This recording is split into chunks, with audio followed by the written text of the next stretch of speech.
out of ammo. Hey guys, this is Jake from TPA Milsum. I'm bringing a review of a very expensive and unnecessary rifle. So this is the Systema PTW. Systema PTWs have been around for a very, very long time, used by a lot of people as well as military and law enforcement for training purposes. Now these guns start around $1,500 and up for base price, but then you want to redo your motor for better performance, you want to add some attachments to it, this and that, and just the bill just keeps racking up before you even get it working. So mine right here is just a standard Mark 18 build that was done, obviously. So from the back, this is the normal Systema PTW stock that will come with every Systema that you order.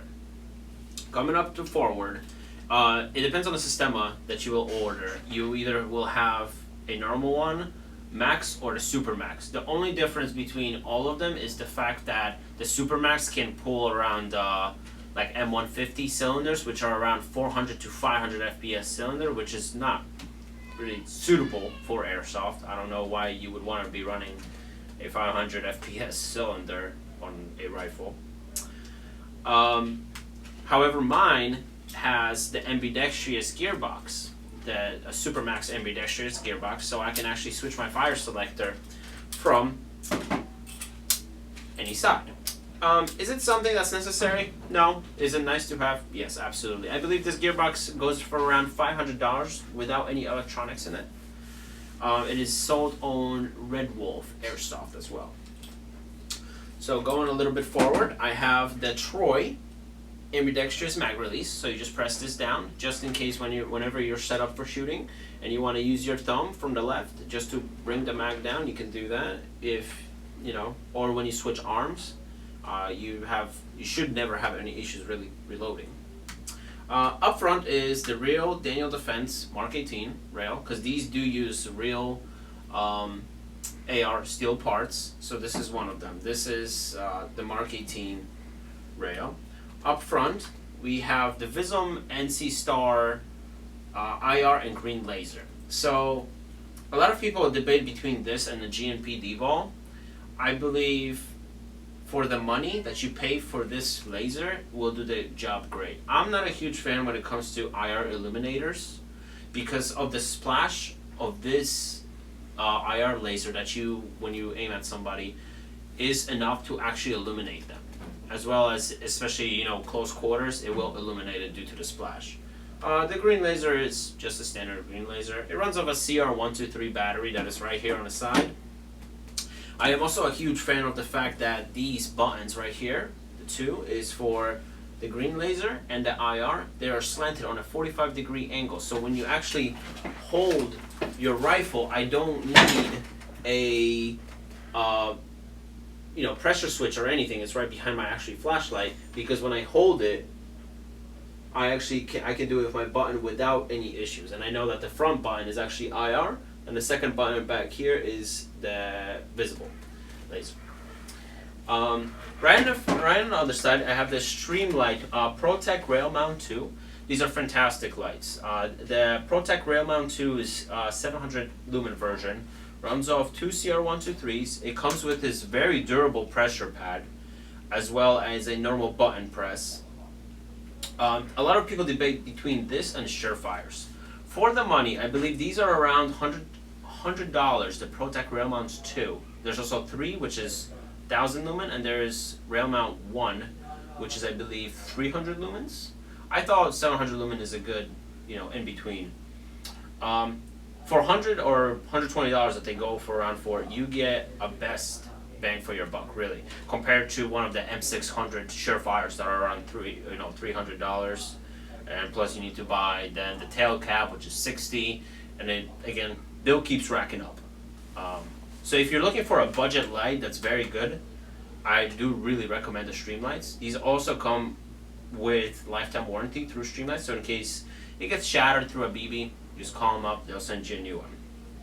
On the bottom, we have a standard RVG Magpul grip, just for comfort, really, and a Magpul hand stop. Now up top right here we have the FLIR PTS 233 thermal scope. This thing mounted on a rifle or an LMG will cause chaos, especially during night. Yes, nods are great for night games. However, a lot of people seem to overlook the view of thermal. You cannot really walk around with a thermal and see. It's tough. You can't really have your gun up to your eye the whole time and look around. You're just very sluggish. You're not fast. It's just not very nice movement. I've tried it actually at Masato Jakub. I've tried it and it just didn't work out very well. These retail around $2,000. I believe a thermal scope for airsoft, this is the best one. You do not need anything more powerful. This is 60 Hz refresh rate, so there's no sluggish movement in between. It runs off 2 CR123s. You can also buy a separate power bank, like the normal power banks you can charge your phone with, a Picatinny rail mount, and actually this right here, a standard USB cable, and you can charge your scope through that. So you don't necessarily need to run just for the CR123s. But if you would like, the CR123s last about 4 hours of non-stop runtime. I can easily detect the target up to 200 to 300 yards with this thing. So I remember when we were at Jakub, we lost one of the HVTs at the night portion, and he ran off somewhere into the woods, and probably like 100, 150 yards, I actually seen him behind a tree, or a little bit on the side, cranking his mags. He was actually reloading, and I spotted him right away. So, and just having this type of piece of equipment on your team, just having one guy with it, I think it changes the whole scenario. A lot of people ask me why I chose this over the FLIR Breach, is because when you look at the helmet setup, this is obviously the Nerato's INVG mount. When you pull it down and you're gonna put them down, you're gonna have your one eye is always going to be blocked from the FLIR Breach, or you might want to spend the extra cash and actually get the swiveled one because it works. I just don't think it's worth it. Having a L4G24 or one of the dual, then buying the conversion because it doesn't have a dovetail mount, then the swivel if you really want it, it's just too much. Then instead of having it right up here, for scanning purposes, this is great. This you just walk around. I actually just walk around with it on at all times and just have my cap on right here. And whenever I'm ready to scan, I just pop this cap off, I scan, I pop it back on, and I'm done. When using an LMG, you can throw smoke during the night, and you just spray right through smoke because you will obviously see their heat signatures. Now, going back down to the gearbox, I just did it like a little loop. So, the specialty about these guns is the fact that they break down like real ARs. This is the Systema gearbox. That's really all it is. Here, and the motor. So a lot of people have questions of what makes them so special. The fact that what makes them so special is the gears right here stop at exactly same position every single time. They will never over-rotate, nor overdo themselves. So your cylinder will always do a full cycle. Now, when it comes to the cylinders are interchangeable. These are standard when it comes, I know AMK made some, Systema made some, and CTW makes some. They're all interchangeable with each other when it comes to for parts or compatibility. I know I have some that are CTW, and I have some that are Systema. The way to tell, actually, if it's Systema or CTW is if you look down in the nozzle, Systema ones have hex.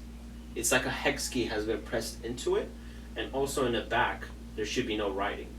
This one, as you can see, there's writing because I interchanged the parts. But other than that, they're all really the same.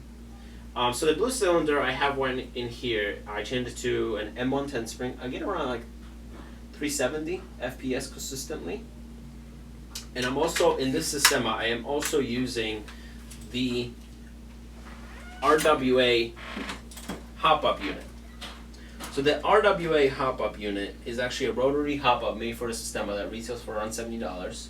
It is very consistent, and it's a less pain than the actual Systema hop-up. With the real Systema hop-up, you actually have to pull the mag out, use a special key, then you go right into the hop-up and you twist up and down. So you can't really do that, middle of a fight, take out your mag, then start adjusting. It's just significantly better to do it with this. Now right in here I also have an Orga 6.23 millimeter diameter barrel that is 300 millimeters long, that goes up right up to here. And I'm getting around, consistently, I'm getting around 200 to 250 feet shots with .28 to 3.2s. I'm sure if I change the cylinder or maximize it to around 400 FPS, I could be pulling another 10 to 20 feet, but for airsoft it is really not necessary. Now, what battery do these things use? These guns actually use LiPos. A lot of people on the Systema forum say that you have to use the Systema batteries, this and that. However, anybody you meet these days, they will be using LiPos. There's also a MOSFET system right in the back of the buffer tube right here that uses fuses. The fuses are typically 30 amps, however you can stretch up to 35 amps, and on a 35 amp fuse with 11-1 Lion made by Valken, I can play all day without no issues. Now, going back to the grip is not standard. This is one of the law enforcement military editions that's blue. However, any other Systema that you will buy will come with a normal black one. And the cool thing about these grips is they are real AR style grips, meaning that these actually feel the same way as the real ones do. If you feel a Systema one versus any of the ones that are actual AEGs, I would say, or normal AEGs, they're significantly fatter due to the motor. Now, the motor in here is a FCC 2.5 that was redone by a local tech to increase the lifetime and just rotations. So here's some of the other motors. This is the Kumi 7511 motor that you can find on Red Wolf or eBay. I am not a fan of this motor for simple reasons that it is not open core. And what I mean by open core is this is actually a 490B Systema motor right here. And what I mean by open core is this right here is visible. Now what happens when you have these motors right in here and they grind the gears, you will have some metal chips that will fall into the motor. Now with this one, you can't really clean it out, but when it comes to these, you just grab an can of air spray like this, and you just spray them out, get them out, and you're done. Now, when you own a Systema, it is very important to clean it and take care of it. Now, what are some maintenance things? So maintenance things are you can do is clean the cylinder every 1 or 2 games. What you do is you buy a set of the speed tools. The speed tools are available on eBay and many other retailers, and they just help taking out the taking the cylinder apart. I'm not sure where I have my set of speed tools. However, if you guys look up speed tools for Systema, you'll know exactly what I'm talking about. Now, is this gun worth it? No, that's the huge question versus the Tokyo Marui and then NGRS systems with the recoil, with Gate Titans being now released. You just put them into standard AEG and you can blow on your trigger and it will go off. I think these are very specialty guns, very special guns that certain people that want to really train with them should use. These are not guns to be used by somebody that's just going to be playing airsoft. I think these guns were made exactly for law enforcement and military to train with. So if you're planning to get the real AR feel, and you just don't have time to upgrade your AEG with all the parts. There's no local tech near you, this and that. I think this would be your answer. I know it's a stretch of a budget. I mean, $1,500 for an airsoft gun is ridiculous. That's no doubtful. However, the response you get, the real AR pistol grips, is just a amazing feel. Now, some of the things that can go wrong with this gun. The main thing that can go wrong with this gun is the motor. The motors have a lifespan of around 50,000 BBs. Then you have to change the brushes right in the motor. The brushes are actually right in here. These are the brushes. That's one and that's two. And you actually just unscrew these pistol plastic screws, and they should come right off, and you just switch them up to the new ones. Now, from time to time, you might need to get the motor serviced, etc. That could be done by Stampede Airsoft down in Florida. I know they do a fantastic job. Or you can shoot it over to, if you have time, Great Britain, to Tackleberry. Tackleberry is known as the master of the tech of the Systemas. He does a very great job with them as well. There's also another guy named Bruno. I forgot his last name, but Bruno also does a fantastic job. I actually have one of his motors on the way to me, and I will let you guys know how that is. Another thing is chopping of BBs. So these also use real steel AR mags, so the shells of them are real. Now these also have to be cleaned and maintained, etc. How to do that is, at least with the P mags, you just pull this open, there is a screw, you take that screw out, and the whole thing just comes off the sleeve.